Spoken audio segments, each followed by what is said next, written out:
Good evening all. सो इस lecture में मैं कुछ इंटरव्यू क्वेश्चंस बच्चों से बात कर रहा हूँ, जिसमें मैं कोर जावा के क्वेश्चंस को ही टारगेट करूंगा। एक इंटरव्यू में बहुत सारे वेराइटी ऑफ द क्वेश्चंस होते हैं, जावा के, एसक्यूएल के, डेटा स्ट्रक्चर के, नंबर ऑफ थिंग्स।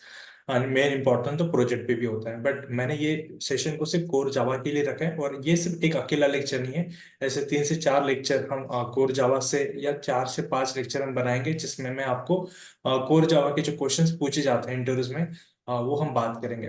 अब द थिंग इज, जो क्वेश्चंस हैं, जस्ट लेट मी शेयर।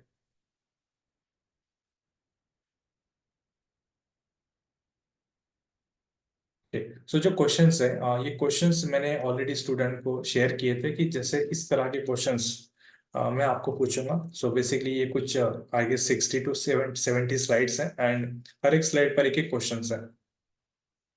तो हर एक स्टूडेंट को मैंने 10-10 या 15-15 क्वेश्चन का टारगेट दिया था, और जिसके मतलब उस क्वेश्चन में से मैंने रैंडमली उनको 5 या 6 क्वेश्चंस पूछे हैं। तो इस लेक्चर में मैंने 4 स्टूडेंट का इंटरव्यू एक्सपीरियंस रखा हुआ है। आप देखोगे कि वो बढ़िया आंसर दे रहे हैं। बहुत सारे रीजन है। पहले तो वो वैसे ही टैलेंटेड लोग हैं, और दूसरा रीजन ये भी हो सकता है कि उनको आंसर ऑलरेडी पता है, बट स्टिल मैं मेरे पॉइंट से भी कुछ करेक्शन उनको दे रहा हूँ। सो आपको बस ये पॉजिटिव माइंड से लेना है कि हाँ भाई, ऐसे क्वेश्चंस पूछ जाते हैं, ऐसा आंसर देना होता है। और एट द सेम टाइम मैं जो करेक्शन आपको दे रहा हूँ, वो भी आपको यहाँ पे थोड़ा सा ध्यान में रखना है। एंड अगेन, आपका जो इंटरव्यू है थोड़ा नेचुरल लगना चाहिए। लाइक ऐसा नहीं लगना चाहिए कि आपने कोई एक रट्टा मारा हुआ है, ठीक है, ऐसा नहीं लगना चाहिए। तो एक काफी अच्छा एक्सपीरियंस रहेगा आपको ये इंटरव्यू, मतलब जब आप ये पूरा वीडियो एट दी एंड तक देखोगे। So let's will start. Hello, good evening. Please tell me about yourself. Good evening, sir. I am Shreya Ganesh from second year IT branch from Sidna College of Engineering and Technology. Okay, so basically we are looking for the Java developers.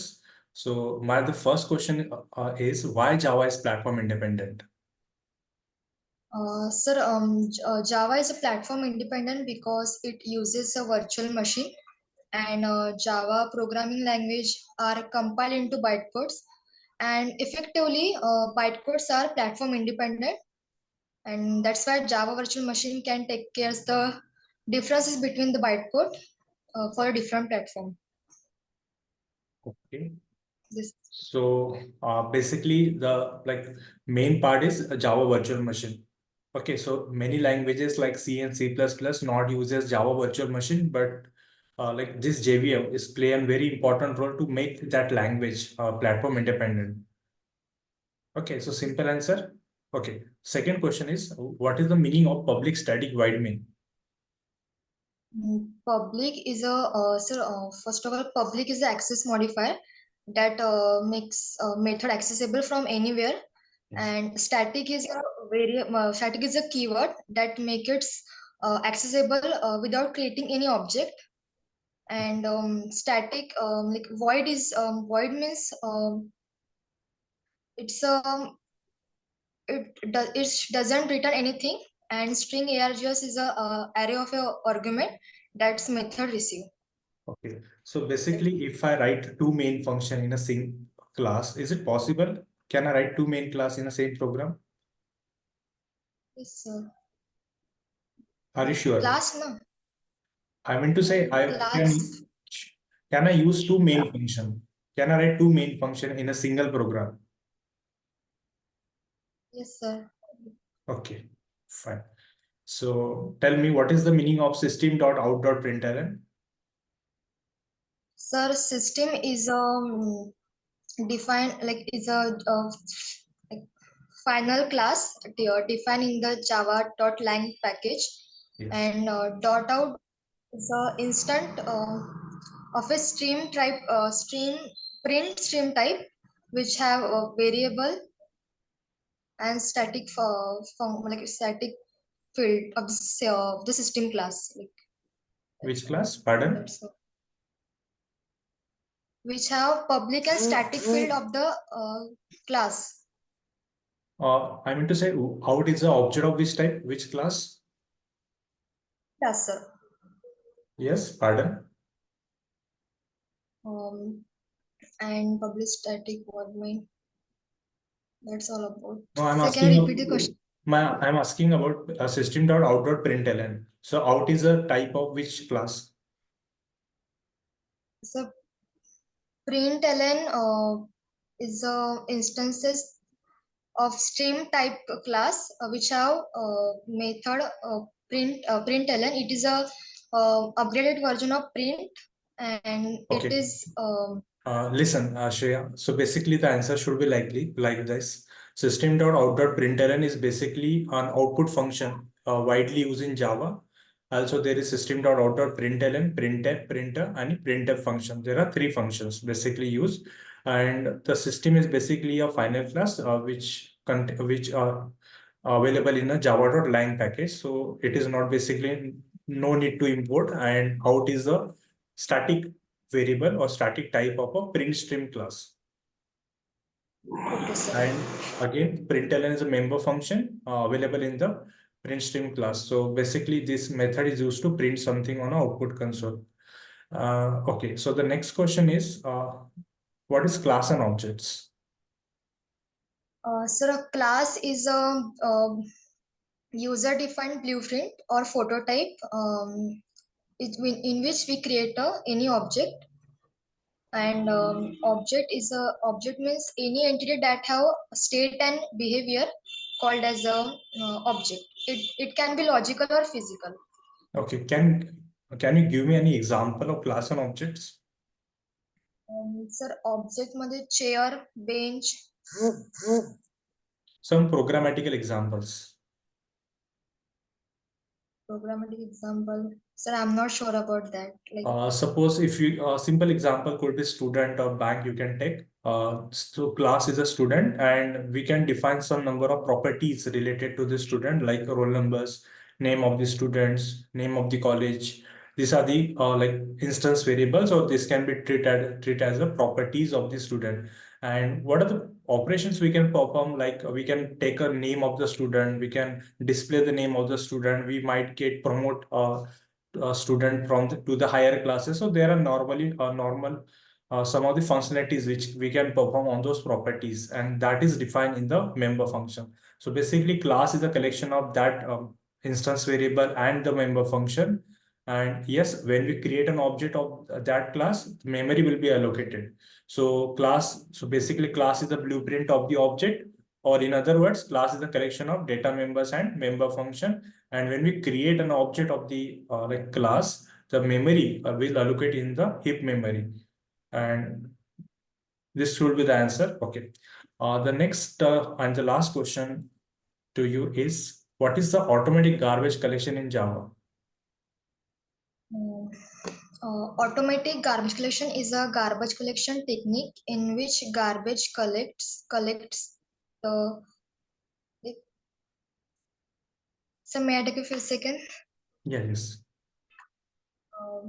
It can be run without programming. Sorry, sir. Okay, fine. I'm No not. issue. So still, like you did a good job, and better luck for next time. Like for actually the last question for at least. So I hope you will go through that question. Like what is garbage collection? So I will tell you something about this garbage collection. So garbage collection is a very important feature of provided by the Java. Like in C language, we usually create a dynamic memory by using malloc and calloc function, and we need to destroy it by using free function. Okay, and similarly in C++ language that comes before Java, there is a new keyword which dynamically allocate memory, and by using delete function, we used to explicitly delete those memory. But in Java, what exactly there is, you create memory by using new keyword, but we do not care about the like deletion of those memory. It is automatically done. So for making those like object to be automatically deleted, we have to make that object is unreferenced. So how to make an object unreferenced? We can make an object like we can assign an object equal to null, so it will become unreferenced. And another approach could be we can create anonymous object, or we may can transfer one reference of variable to the another reference. So these are the number of ways by which we can make any object like unreferenced. And once that our compiler will find any object unreferenced inside the heap memory, the GC function automatically collect that data and finalize function will clear that memory. So yeah, I know that is too long to give answer, and for that you should have some understanding of the garbage collection. So you can refer that video which I already uploaded on the core Java playlist. Okay. So still you did a good job as I said already. Thank you so much for your time, share. Hello, good evening. Please tell me your name. So my name is Anuradha Rajesh Karule. Okay, Anuradha, we are just hiring for Java developers. So I will ask you some basic questions of Java. So my first question is, what is method overloading? So method overloading is a technique of polymorphism, which have the methods have same name in they are in same class, but they have different arguments. It can be achieved by having the different number of arguments, or the parameters can have same data type. Okay, can you tell me some of the advantage why we do method overriding? Method overloading can help us to Overriding. overriding. Method overriding is known as the runtime polymorphism. It helps us to execute the code more efficiently. Okay, so method overriding basically do to like hide the parent functionalities. What happen when we have a parent class, okay, and when we have a child class, okay. What do you mean by child class? Like when we are inheriting the properties of the parent class. So what Yes. happen if we create an object of the child class, that child class object can also access the properties of the parent class. But as a child class, or suppose if I'm creating the new object of a child class, I don't want this my object should access the parent functionality. So what I will do, I will keep the name of my function same as the name of the parent class. So obviously it will not possible like the child class will execute the parent properties because anyway it will execute the child properties. Okay, somewhat look like that answer. Okay, so you have done. Tell me that what is this also called as runtime polymorphism? Why it is called as runtime polymorphism? Uh, so because we can edit it on the we can edit the code or anything on the runtime, not on the compile time. Basically, the answer should be like this. Method overloading called as compile time polymorphism. Method overriding is called as runtime polymorphism because which function to be called this decision can easily can take place by the compiler. That's why it is called as sorry, compile time polymorphism. Compile time. But when we do the method overriding, okay, so until and unless object are not created, the compiler is not able to take the decision because name of the function and the name of the argument both are the same. So how compiler can take the decision to which function get calls by writing s1.display or something like that.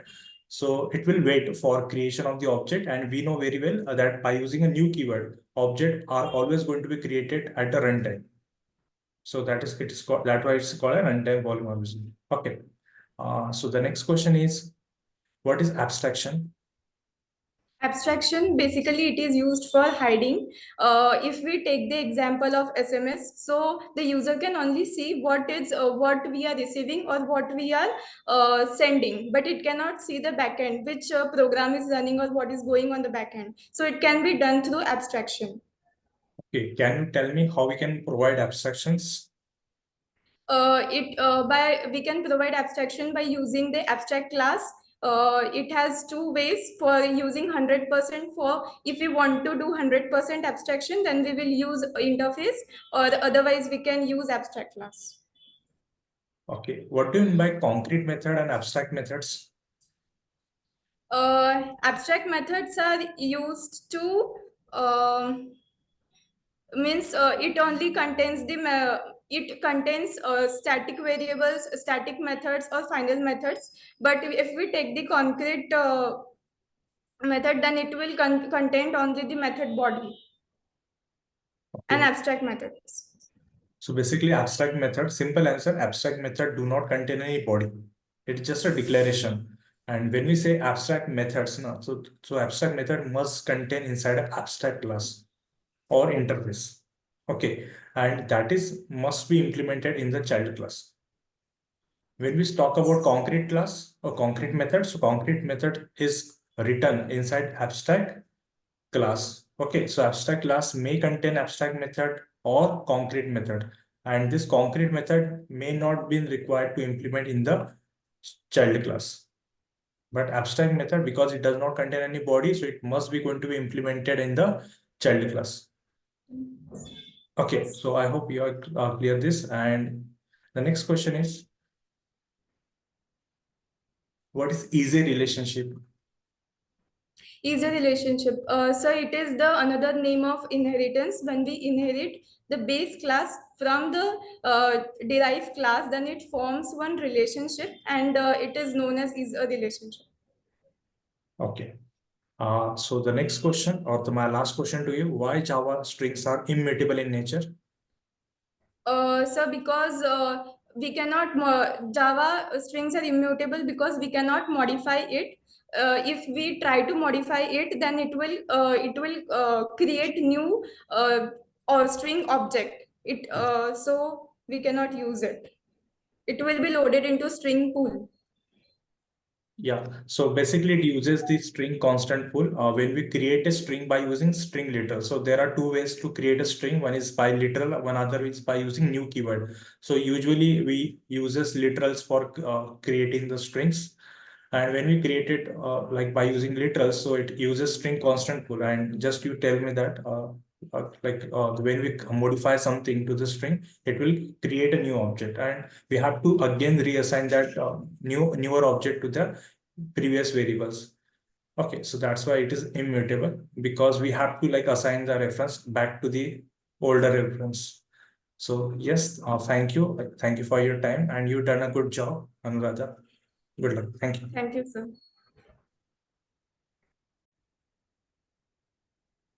Hello, good evening.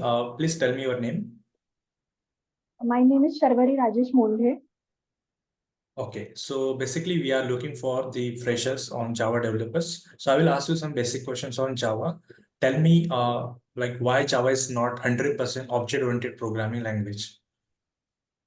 So Java is not 100% object-oriented programming language because it makes use of the primitive data types. Still, it uses a concept of wrapper class, which converts the primitive data types to non-primitive data types. Okay. Sorry, which converts the non-primitive. Okay, so answer should we look like this?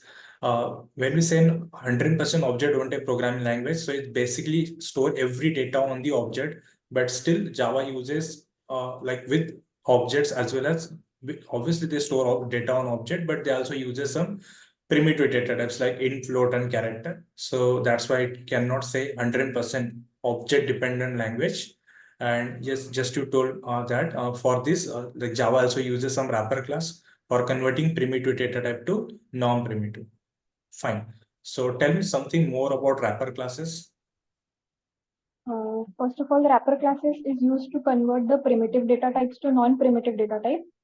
Every primitive data type has a dedicated class which is called the wrapper class because it wraps the primitive data types into the object. Okay. Some of the important classes in the wrapper classes.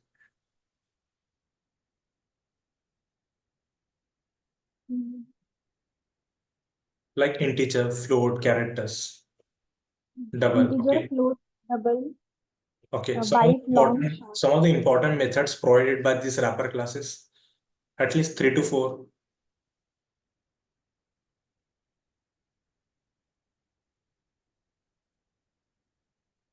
Just like integer have parse int function. Yeah. String have value of function. We have character, the wrapper class contain is digit, is oval, is alphabet. Okay, so these are the important like methods available with the wrapper classes. The next question is very important. What is constructor? Constructor is a special member function which is used to initialize an object. Constructor is automatically called whenever an object is created. Yes. There are 3 types of constructors: default, parameterized, and no argument. Okay.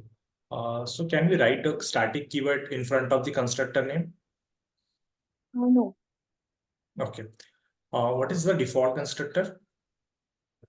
Default constructor basically does not have any body. It is automatically called whenever an object is created. So can you differentiate between default and no argument constructor? In no argument constructor, there are no argument present in the member function part, but it has a body. But whenever in default constructor, only whenever the object is created, it is automatically called. That's why it is called So default. basically the answer should be look like this, like default constructor not created by the user. Okay. So default constructor only going to be created when the user not explicitly written any constructor in the program. So it is very rare actually, but still if it is not there, so compiler look, yeah, it is not written their constructor. So compiler implicitly added one default constructor, which does not contain any argument. And again, it does not contain any statement inside the body, where no argument created by the user itself. Okay. And yes, obviously it will contain some sentences as it is created by the user. Okay. Tell me copy constructor. Copy constructor is a constructor which is used to initialize an object through another object of same class. Okay. What is singleton class? Singleton class is a class whose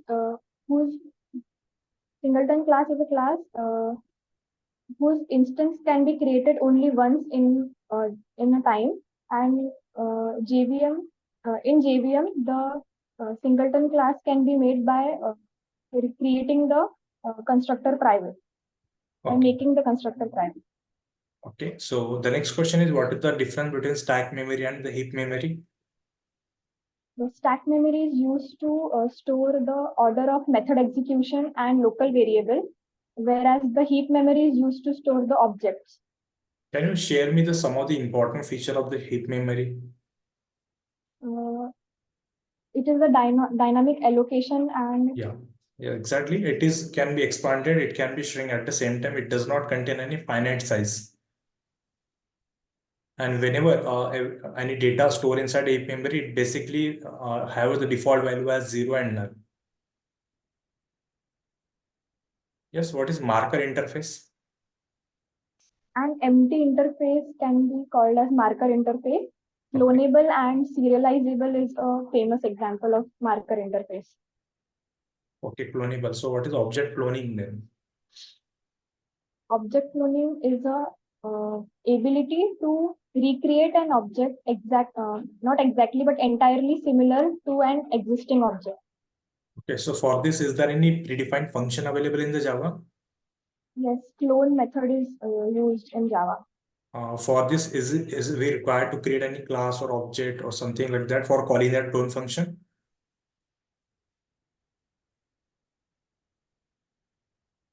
No.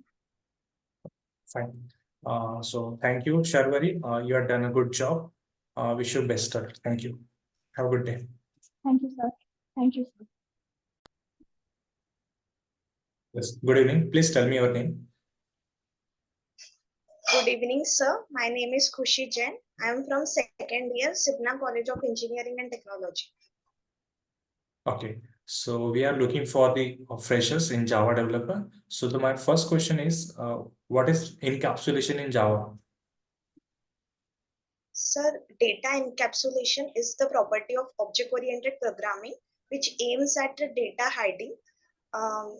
In data encapsulation, we can take out data by creating the object of that class. Okay, so the answer could be improvised like this. Encapsulation is making data private. So, okay, data members private. So it can be restricted from the outer world.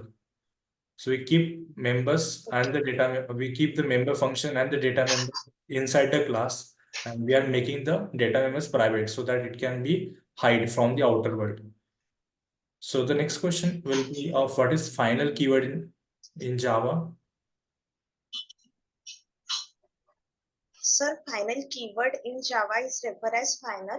If we assign the keyword as a final, then we can't modify its value. And what is final method? final method. So final method is the method in Java which is assigned as final. We can't overridden it. And final class is the class in Java. If we make it final, we can't extend it. Yeah, great. What is class loader? So class loader is the part of the JRE, that is Java Runtime Environment, which is used to load the classes and interfaces into the JVM, that is Java Virtual Machine. Great. So can you tell me some of the access modifiers available in the Java? Sir, access modifier is used to set an accessibility. So there are 4 types of access modifiers in Java: public, private, protected, and default. Public is used to access the class and methods from everywhere. And private is the access modifier, which is used to access and data from same class. Protected is the access modifier, which is used to access the data within the package only. And if we can't give an access modifier, then it is automatically a default. Okay, so something there is a correction related to the protected. So protected basically used by the same package or by the subclasses. Okay. So important word was subclasses. Okay, even though it is outside the package, even though it is the outside package. Okay, but if it is a subclass, if they have the relation child class relation, so then protected also going to be work, and default is basically within the same package. Okay, even though it is subclass or the child class, but if you are giving the default, okay, so if you given the default, so it should be inside the package only, and for protected you should have some relation. Okay, so the protected will going to be work. And yeah, so the next question will be, what is the final variables or the class variables? Sorry, static variables or static. The question is static variable or class variable. Okay, sir, the variable is assigned as a static if it is shared among all. Suppose if you have the if you have to print the data regarding student, then the student are from the same college, then we are creating the static variable to the college. We don't. It is related to class only. We don't want to create an object of that static variable. Okay, apart from like college example, tell me some other examples where we can declare variable as static. Sir, when we taken the data of the employee, then from the same company, then we can make the company name as an static. Yes, great.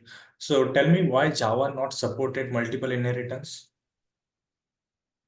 So Java is not supported multiple inheritance because the ambiguity created between interpreter which function to be called.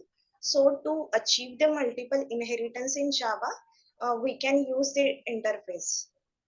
Okay, so there are some relationship between members and the classes. So this relationship is called as aggregation. So can you tell me what is aggregation, compositions, association? Okay, sir. Sir, aggregation and composition. Uh, Sir, aggregation is the holding the one holding the one class into the another, aggregated into the another by its own. Suppose aggregation is the weak relationship between the class. Suppose if you have the class as a class person and another class as a class mobile, then it is has a relationship. So class person or class person has not a relationship with a class mobile. So it is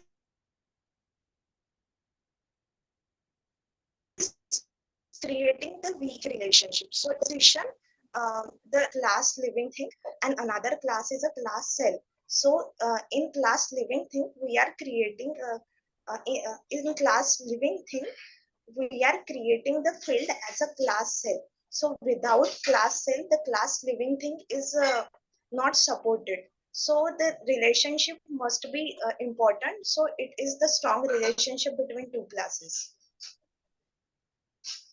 Great, Kushi. Thank you for your time. You have done a good job. Good luck. Thank you. Thank you so much, sir.